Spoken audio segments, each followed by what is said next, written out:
상주 FM 93.9MHz 오늘의 상주 소식입니다. 여러분 안녕하세요. 아나운서 손샛별입니다. 6월 셋째 주 한 주간의 상주 소식 전해드립니다. 전해드리는 모든 내용은 상주방송의 보도자료를 인용했음을 알려드립니다. 첫 번째 소식입니다. 상주시는 제69회 현충일을 맞이해 남산 충혼탑 광장에서 현충일 추념식을 거행했습니다.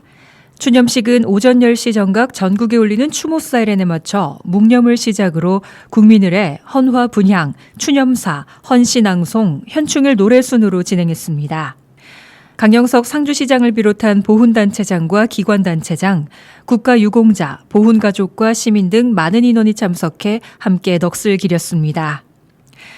강영석 상주시장은 추념사에서 순국 선열과 호국 영령들의 희생정신 덕분에 자유민주주의가 뿌리를 내리고 지금의 대한민국이 번영을 이어가고 있다며 그 숭고한 희생정신을 높이 기리며 앞으로도 국가유공자와 보훈가족의 예우에 최선을 다하겠다고 전했습니다. 다음 소식입니다. 상주시가 청렴지식 수준 향상을 위해 소속 공무원 500여 명을 대상으로 도전 청렴 골든벨을 개최했습니다. 이번 행사는 공직자 부패 방지 교육의 일환으로 임용 5년차 이하 신규 공무원 등이 청렴과 관련된 내용을 비롯해 청탁금지법, 이해충돌방지법, 공익신고자 보호법, 공공재정환수법 등 반부패 법령과 관련된 다양한 퀴즈를 풀고 최후의 1인을 가리는 방식으로 진행됐습니다. 강영석 상주시장과 정상원 부시장은 골든벨 문제를 직접 출제하며 직원들을 격려하고 참석자들 옆에서 함께 문제풀이 강의를 들으며 청렴 실천에 대한 의지를 다졌습니다. 이날 행사에서는 교통에너지과 지정현 주무관이 최후의 1인으로 골든벨을 울렸으며 아이여성 행복과 배서윤 주무관, 교통에너지과 김희수 주무관이 각각 2위, 3위를 차지했습니다. 다음 소식입니다. 2013년 상주시와 자매결연을 맺은 도시죠. 부산 연제구가 상주시를 방문해 오랜 역사와 멋을 지닌 두 자매도시가 다시 한번 손을 잡았습니다. 상주시의 초청으로 상주를 방문한 부산 연제구 자치위원단은 상주의 명소 곳곳을 돌며 자매도시 상주시의 오랜 역사와 멋을 즐겼습니다. 상주시와 부산연제구는 이번 만남을 통해 자매도시 간의 교류는 물론 글로벌 관광도시 도약과 인구 감소 대책 마련에 상호 협력할 것을 다시 한번 약속했습니다. 다음 소식입니다. 상주시는 6월부터 농특산물 온라인 쇼핑몰인 명실상주몰에 경상북도 내 최초로 새로운 멤버십 제도를 도입합니다. 명실상주몰은 경상북도 온라인 쇼핑몰 4위소와 통합 운영 중으로 2022년 출범 후 2년여 만에 14만여 명의 회원을 확보하며 급성장하고 있습니다. 이에 따라 상주시는 명실상주몰 급성장의 원동력이 되고 있는 기존 회원들을 대상으로 감사의 마음을 전하고 차별화된 혜택을 제공하기 위해 새로운 멤버십 제도를 운영한다고 밝혔습니다. 멤버십 등급 산정은 해당 월 직전 6개월간 명실상주몰 누적 주문 금액을 기준으로 일반, 실버, 골드, VIP의 4등급으로 나뉘어 운영합니다. 또한 등급별로 20%에서 40% 쿠폰이 차등 지급됩니다. 회원 등급과 자동 발행된 쿠폰, 이용 방법은 쇼핑몰 내 마이페이지에서 확인할 수 있으며 회원 등급별 멤버십 제도는 올해 11월까지 운영됩니다. 이외에도 호국 보훈의 달 기념 금액대별 할인 쿠폰과 신규 회원 할인 쿠폰 발행 이벤트가 진행 중이며 매주 수요일에는 주간 특가 행사인 수상하데이 기획전을 실시하고 있습니다. 다음 소식입니다. 상주시 이웃사촌복지센터는 지난 5일 계림동에 위치한 공동나눔 텃밭에서 주민들을 대상으로 모종 나눔을 실시하며 공동나눔 텃밭 운영을 본격적으로 알렸습니다. 계림동 공동나눔 텃밭은 지역 주민으로 구성된 이웃사촌 봉사단과 함께 운영하며 자연 친화적인 수경재배 방식으로 작물을 재배하고 있습니다.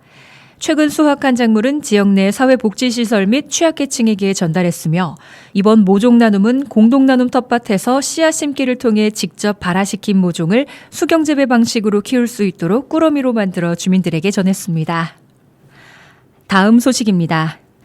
상주시는 지난 7일부터 9일까지 3일간 서울시 양재동 AT센터에서 개최되는 성공귀농 행복귀촌 박람회에 참가해 상주시의 다양한 귀농귀촌 정책을 소개했습니다. 상주시는 지자체 홍보관에서 귀농귀촌 홍보상담 부스를 운영해 도시민 및 예비 귀농귀촌인들을 대상으로 귀농귀촌인 주거 임대료 지원, 귀농귀촌인 주택 수리비 지원, 귀농인 농지 임차료 지원 등 상주시의 귀농귀촌 지원 정책 소개와 함께 농촌에서 살아보기, 상주 서울농장 운영사업, 이안면 두 지역 살기 운영사업 등 지역체험 프로그램을 적극적으로 홍보했습니다. 또한 상주쌀과 오이, 곶감 등 지역의 우수 농산물과 가공품들을 전시하고 상주시가 가진 지리적 강점과 잘 갖춰진 농업 인프라를 적극 홍보해 귀농의 최적지로 상주를 알리는 데 역점을 두었습니다. 다음 소식입니다. 상주시는 6월 10일부터 예산 소진 시까지 관내 착한 가격 업소에서 상주화폐 카드를 사용 시 결제 금액의 5%를 캐시백하는 이벤트를 실시합니다. 이번 캐시백 이벤트는 가파른 물가 상승세에도 저렴한 가격으로 품질 좋은 서비스를 제공하는 착한 가격 업소의 이용 활성화를 위해서 추진됐습니다. 이로써 착한 가격 업소에서 상주화폐 카드를 사용하면 기존 상품권 할인율 10%에 이벤트 5%를 더해 총 15%의 할인 혜택을 받게 됩니다. 상주시는 착한 가격 업소 23개소 중 상주화폐 가맹점 21개소가 운영 중이며 자세한 사항은 상주시 홈페이지 및 행정안전부 착한 가격 업소 홈페이지에서 확인할 수 있습니다. 다음 소식입니다. 상주시는 1972년 유엔 총회에서 제정된 세계 환경의 날을 맞아 지난 6월 5일 후천교 하단공터 및 북천교 산책로에서 시민들의 지속가능한 환경보전 공감대 형성을 위해 제29회 환경의 날 기념 행사를 가졌습니다. 이날 행사에는 경북 자동차 전문 정비사업조합 상주시지회 회원 및 상주시 지속가능발전협의회 회원 80여 명이 참석해 후천교 하단공터에서 상주 시민을 대상으로 총 445대의 자동차 배출가스 무상점검 및 소모품 무상교체로 배출 허용기준 초과 우려 차량의 자율점검을 유도했습니다. 또한 북천교 산책로에서 지속가능발전 생활실천 캠페인 및 환경변화 사진전을 개최했으며 탄소줄이기 서명운동, 정화식물 심기, EM 흙곡 만들기, 기후환경 관련 사진 등 시민들이 흥미를 유발할 수 있는 다양한 체험활동을 시행했습니다. 이번 행사를 통해 시민들의 환경보호 필요성 및 기후변화의 심각성을 일깨워주는 시간이 됐습니다. 다음 소식입니다. 상주시 청리면 박신우 님이 지난 7일 청리면 행정복지센터를 방문해 관내 어르신들의 시원한 여름나기를 위한 수박 24통을 기탁했습니다. 이날 기탁된 수박은 각 마을 이장님을 통해 청리면 경로당 23개소에 전달될 예정입니다. 기탁자 박신우님은 청리면에 소재한 남상주 농협에서 근무하며 300 로타리 클럽에서 봉사 프로젝트 위원장을 맡아 상주시 지역의 소외계층을 위한 활동도 활발히 펼치고 있는 인물입니다. 박신우님은 어르신들이 한여름 무더위를 식히는데 조금이나마 도움이 되길 바란다며 앞으로도 관내 어르신들을 위한 나눔 활동에 적극 동참하겠다고 전했습니다. 다음 소식입니다. 상주시 e스포츠 협회는 지난 8일 상주 실내체육관 구관에서 제3회 상주 곶감배 e스포츠 대회를 개최했습니다.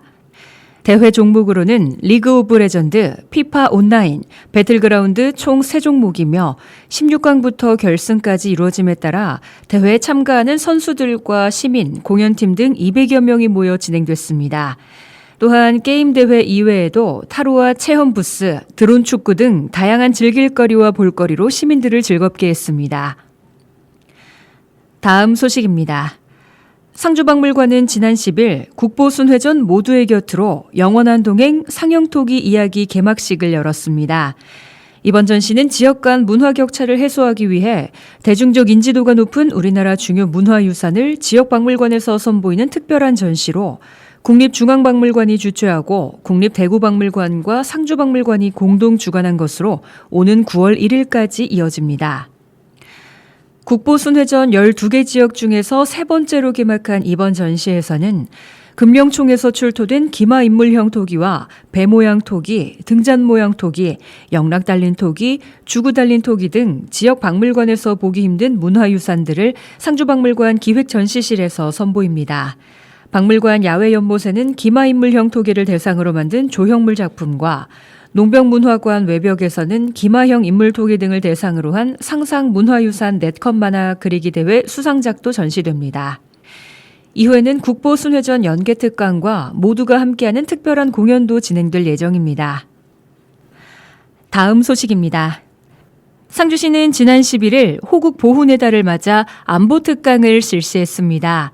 상주문화회관에서 진행된 안보특강은 김홍배 문화원장을 초청해 상주시 공무원 300여 명을 대상으로 호국의 도시 상주 그리고 미래라는 주제로 진행했습니다.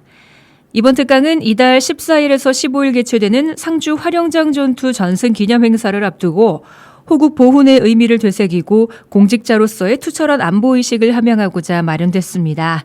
특히 6.25 전쟁 당시 낙동강 방어선 구축에 결정적 역할을 한 화령장 전투에서 주민의 적극적인 첩보 제공과 자발적인 전투 지원 등 상주인의 호국 정신을 다시 한번 기리는 의미 있는 시간이 됐습니다. 아울러 호국의 고장 상주가 대구 군부대 유치를 통해 군사전략 거점 도시로 거듭나는 것은 역사적 순리이자 숙명임을 강조하고 대구 군부대 유치에 최선을 다해줄 것을 당부했습니다. 다음 소식입니다. 상주시는 지난 11일 2024년 최중증 발달장애인 통합 돌봄 서비스 제공기관 지정 심의를 시행했습니다. 이 서비스는 18세 이상 65세 미만의 지적 자폐성 장애인 중 장애 정도가 심하고 자해나 타해 등으로 기존 서비스를 이용하기 어려운 최중증 발달 장애인이 이용 대상이며 개별 1:1 지원 사업으로 대상자 선정 시 주중 낮에 산책과 음악, 체육 등 원하는 활동을 할 수 있습니다. 이날 심의 결과 상주시 장애인 종합복지관이 선정됐으며 상주시 장애인 종합복지관에서는 기관 리모델링, 욕구에 따른 협력기관 모색 등 지역의 최중증 발달장애인을 위해 맞춤형 통합 돌봄 서비스를 제공할 예정입니다. 다음 소식입니다. 상주시는 6월 말까지 하반기 자동차세를 연납할 경우 연세에게 2.5% 할인 혜택이 주어진다고 밝혔습니다. 6월 연납은 지난 1월과 3월 연납을 신청하지 못하거나 신청 후 납기내 납부하지 못한 납세자를 위한 제도로 6월 중 신청하고 납부하면 연세액의 2.5%를 할인받을 수 있습니다. 또한 연납 후 타인에게 양도하거나 말소할 경우 잔여기간에 대한 자동차세를 환급받을 수 있으며 타 시군으로 주소지를 변경해도 연납이 인정됩니다. 다음 소식입니다. 상주시 농업기술센터는 6월 13일부터 7월 12일까지 30일간 2025년도 상주농업 발전을 위한 프로젝트 공모 사업을 신청받습니다. 신청 대상은 지역 농업을 선도 발전시킬 수 있는 농업인과 농업인 단체이며 신청 방법은 농업기술센터 직접 방문 또는 이메일로 신청할 수 있습니다. 상주 농업 발전을 위한 프로젝트 공모 사업은 농업 분야의 단순 지원 사업에서 벗어나 농업 현장의 아이디어를 바탕으로 선진 기술을 적용하고 신소득 작목을 조기에 도입함으로써 상주 농산물의 위상을 재정립하기 위해 추진하는 사업입니다. 총 사업비는 30억 원 정도며 사업량은 10개소 내외로 선정할 계획입니다. 공모사업 신청량과 심사 결과에 따라 조정될 수 있습니다. 신청 분야는 식량작물, 과수, 채소, 특용작물, 축산, 화훼, 융복합, 기타로 8개 분야이며 사업비는 개인사업 1억 원 이내, 만 45세 이하 청년 농업인의 경우 3억 원 이내이고 단체 사업 중 비법인격 단체는 2억 원 이내, 농업법인의 경우 5억 원 이내입니다. 공모사업 신청 접수 후 사업 내용에 대해 1차 서류 및 현장 심사 후 2차 공모사업 신청자의 발표 심사가 진행될 예정입니다. 사업 목적과 연관성이 없는 일회성, 소모성 농자재 및 1년생 종자 종묘 구입 등 단순 지원 사업, 토지 구입 및 부지 조성, 건물 매입 비용, 인건비, 운영비 등 관련 비용, 농산물 생산에 직접 관련 없는 시설, 기계, 장비 구입은 공모 사업에서 제외됩니다. 자세한 내용은 상주시 홈페이지와 농업기술센터 홈페이지를 통해 확인할 수 있습니다. 이번 주 상주 소식은 여기까지입니다. 영화나 드라마에서 이런 장면 한두 번쯤은 보셨죠? 집에 손님이 갑자기 오는데 집안 꼴이 엉망입니다. 그럼 일단 옷장 속으로 침대 밑으로 굴러다니는 모든 걸 밀어 넣어버리잖아요. 그렇게 깨끗해진 집안에서 손님을 맞으면서 휴, 안도의 한숨을 내쉽니다. 물론 이게 장기적으로 볼 때 좋은 방법은 아닐 겁니다. 손님이 가면 다시 끄집어내서 또 치워야 되니까요. 하지만 잠깐이라도 한숨을 돌리게 해주는 효과가 있는 거죠. 골칫거리가 있다? 그럼 일단 내 눈에 안 보이는 곳으로 치워두세요. 왜 우리 눈앞에서 멀어지면 마음에서도 멀어진다고 하잖아요. 일단 눈에 안 띄게 만들고 다른 걸 하면서 생각을 돌리는 겁니다. 피할 수 없다면 즐겨라 라는 말이 있지만 이따금씩은 즐길 수 없을 때 피하는 것도 지혜이지 않을까요? 즐길 수 없을 것 같은, 감당할 수 없을 것 같은 고난이 찾아올 때는 잠시 옷장 속으로 치워버리고 우리 한숨 돌리자고요. 오늘은 동방신기의 허그 들려드리면서 인사드리겠습니다. 아나운서 손샛별이었습니다. 한 주간도 함께해 주신 상주시민 여러분 고맙습니다. 즐거운 주말 보내시기 바랍니다.